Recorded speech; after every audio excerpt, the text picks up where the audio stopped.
সকাল সকাল সবাইকে গুড মর্নিং। আজকে আবারও মামা বাড়িতে চতুর্থ নাম্বার ব্লগ নিয়ে চলে এসেছি। সকালে আমি আর মামা বাজার চলে গিয়েছিলাম, আর বাজার থেকে ফিরেও এসেছি মামার সাথে।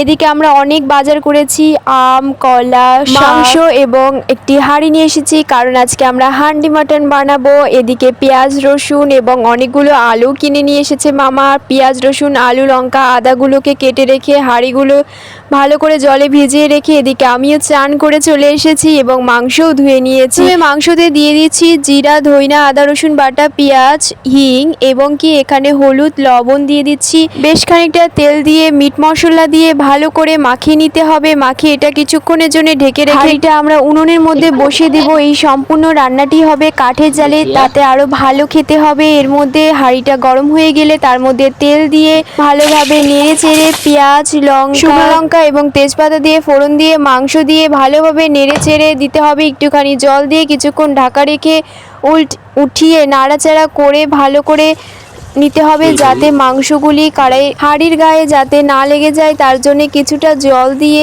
আবার সেটি ঢেকে রেখে দিতে হবে। এবং এদিকে আমি আবার একটু চুল আছড়িয়ে চলে এসেছি। আবার লাস্টে গরম মশলা দিয়ে হাঁড়িটা ঢেকে রেখে কিছুক্ষণের জন্য হাঁড়িটা নামিয়ে নিতে হবে এবং নামিয়েও কিছুক্ষণের জন্য রেখে দিতে হবে। তারপর এটি খেলে এটি আরও খুব সুন্দর টেস্ট হয়।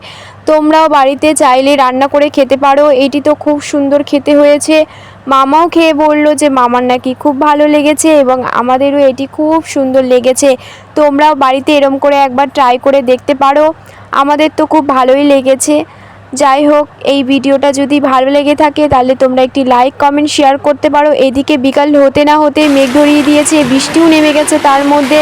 এদিকে যাই হোক, আজকের ব্লগটি আমি এই পর্যন্ত এখানেই শেষ করছি।